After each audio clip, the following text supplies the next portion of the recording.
What's up, guys? We have Vincent Paglia here. He just came back from Nats. Almost made to Worlds again. Top 32, lost to, played top 64 against Infernities, then top 32, then I lost to the Infernities. I played 2 Infernities in a row, it was really annoying. That's sad, that kind of sucks. Yeah, there was a lot of Infernities. How'd you do in Swiss though, first of all? I only lost 1 in Swiss. Okay, so you were playing H.A.T? Yes. And it's a different type of version of H.A.T? Yes, it's different from everyone else playing. It's a little tech for the format. I was testing for a while. My bad matchups, which were Infernities, is teched out for Infernities and other metas. The only thing, my worst matchup is Gears. That's my only matchup that I feel uncomfortable with. Okay, so let's go see the deck list then. Okay, first we'll start with the spells. 3 Ignition. A lot of people will cut these, but I like the card because I run a little more artifacts than normal people, but it's a really good card. You pop your own cards, you pop theirs. No matter what, it's a +1 usually. The one pod economy, it's kind of a staple usually. Just to put back your hands, your artifacts, etc., etc. 3 pod duality, staple. This is on to the traps. 3 Sanctum. Every deck plays 3 except for maybe Fat or something. Yeah, you gotta play. Random decks. Now, my trap lineup's kind of different from most people's, because I felt like the format was very diverse and I wanted only a certain amount of traps for each matchup so I could side accordingly. So I put, it's 1 wiretap, 1 call, 1 compulse, 1 prison, 1 trapstick trample nightmare, 1 bottomless, 1 torrential, 1 breakthrough skill, and 1 warning. So it was all 1-ofs? It's all 1-ofs. That worked out for you? No problems with the traps, but it was all good all around. Okay. I had no complaints. Now onto the monsters. 2 Traptrix Murmilla, 1 Diona. I drew in testing. I drew Murmilla a lot, or Diona in a lot, and I hated opening it, so I cut it to 1. I felt like I was running 2 anyway because of pod economy, so I always could run through them anyway. Staple, 3 Moral Tech. The easy pop. I like the 2 card Ds because against certain matchups you could just outplus your opponent just by tributing it, and it's a different attribute for pot of economy, so it's easier to get 3 in the grave. Yeah, that works. Then the staple 3 Ice Hand and 3 Fire Hand. Then finally, the rest of the artifacts, 2 Beagle Tech to complement the Moral Techs, and 1 Castius. So why did you play that? I played the 1 Castius because I felt like a lot of people, like, if they know you're playing artifacts, they try to play around it, but you can actually go off easier if you have this card without plussing. So if you have like a combination of like these 3 cards, you can go off first turn during your opponent's turn without having them have a face-up card for a Moral Tech, because that's how usually you get your pluses. Yeah. But instead you can go Sanctum into Cassius, into Ignition, your own Beagle Tech afterward, and then you can special summon a Moral Tech after, and you get to draw 2 cards, and you just continue your game plan and make a rank 5 after. And you can keep your Cassius on board because it has 2400 defense. It's really hard to get over most of the time, and you can just go into a rank 5. That's really good. That's the reason I played it. So would you keep that in the deck? Yeah, I would keep it even nowadays just because it lets you keep your draw engine going. Alrighty.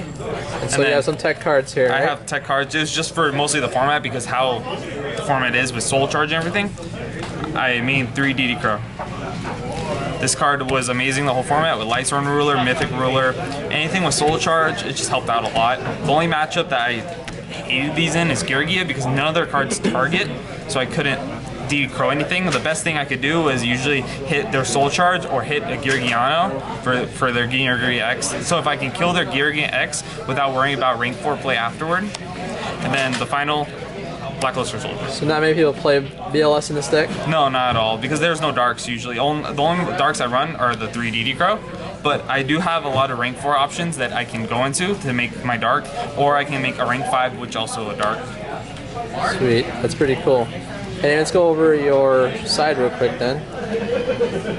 This is my sideboard for the event. I decided 2 Maxi. This was for Sylvans, Mythic Rulers, anything that special summon a lot, Infinities. 2 Skullmeister. It's mostly for the mirror match, and you can also side in its Mermail. I decided to play this because it's also a dark for my BLS when I decided to keep it in. It's just an added on bonus, and it helps actually a lot that it's 1700 attack and a 4-star, so at worst I can exit or attack with it. What does Skullmeister do again? Okay, when a card that activates in the graveyard, you can send this card to your hand to the graveyard to negate that card. So it's a hand trap. Yeah, it's a hand trap that can be activated during damage step, so if they try to ram your hands into your cards, you can just negate the hand. Oh, that's pretty cool.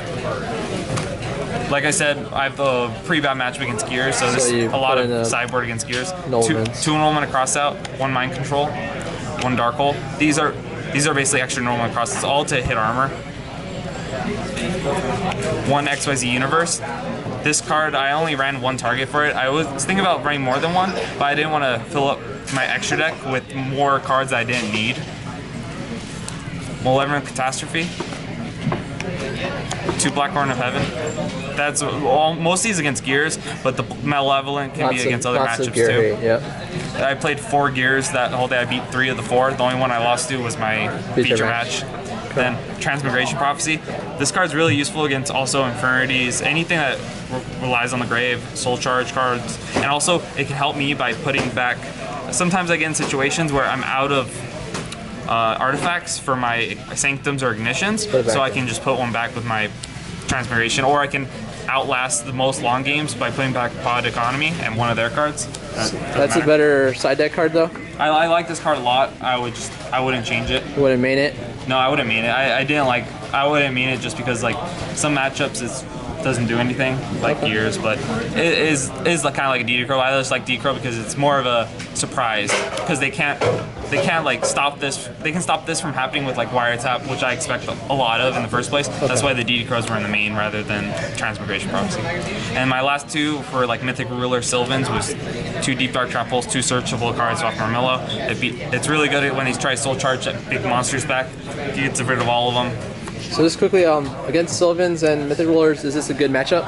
I believe so. It was Mythic Rulers. It's an amazing matchup. It's pretty easy as long as they don't like make up Felgrand first turn. Same with Sylvans. Like you can stop them from doing it with like the DD Crows and stuff, but it's sometimes hard to get past it. But if you go first, it's really easy pickings usually. You play any Lightsworn? I played 1 Lightsworn Ruler. The main board DD Crow got him off guard, and I just won. Nice, nice. And just quickly, this extra deck before I let you get going. Okay, the extra deck.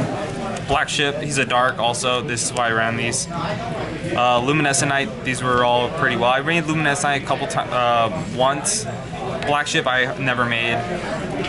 Crazy Box is for the Mythic Ruler matchup also. Just anything in main board skill drain. It's also a dark, which helps the BLS. So I have 2 3000 beaters that Mythic Rulers have a hard time getting over. Abyss Dweller, Self-Explanatory. Thickest Emerald, Self-Explanatory. Yeah. This is for the mostly for the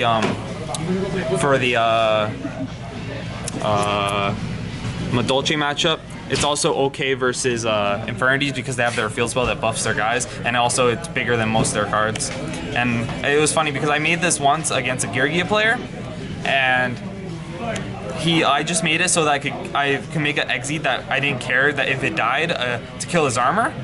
But the next turn he flipped Girgia, went Girgiant, and he went detach, search Arsenal, summon Arsenal, and didn't notice that he forgot what this card did. And I detached and killed the Arsenal, and he just conceded. Nice. Exiton, you need those drastic moments. Bohemian Rhapsody, he's also a dark, and he's very good versus just graveyard-based decks. 101, self-explanatory, and then the rank 5s. Pallades, self-explanatory. Volko, this won me a game versus Gears, which almost went out of reach. Durandal, this card that I used a lot versus heavy back row decks because it can protect my pushes. Because against like Gears, I need to push early, and I make this so they can't blow me out with like a Tarantula or something. Tyrus, self-explanatory, and then this is the card I used the most out of all the time I was there. The Shark Fortress. Shark Fortress. I OTK'd like 3 decks with this card. I just went off during my opponent's turn, went all in, and then broke their back row, and then just pushed them for game with Shark Fortress. And it's also a dark, which is really important for the BLS in the main. Yeah, and it seems like you have a lot of darks here. And then the final one is Gaia Charger. He's the XYZ universe target. He's not very useful, but I need him also just in case if one of my rank 5s get like Phoenix Chain or something, I can overlay for Gaia, even if I don't need the XYZ universe in that matchup. Cool, man. All right, well, good job in top 32. Thanks. We gonna be playing anything else? Probably gonna just wait till Anaheim. We're actually getting a regional here in Vegas sometime Hopefully. soon. No, we are. Are we? Yep. It's on the list. Okay. It's made by Shadow something games or something. They're hosting it. Cool. Any shout-outs? Anything else you want to say before that? No shoutouts. Shoutouts to Alex Inch, the Tory, INTECH. I think 95. Yes. Cool guy. Hung out with him at Nats. It was really fun. Shout out to Klaus for also top 32ing from Arizona, and that's pretty much it. All right. See ya. Thank you.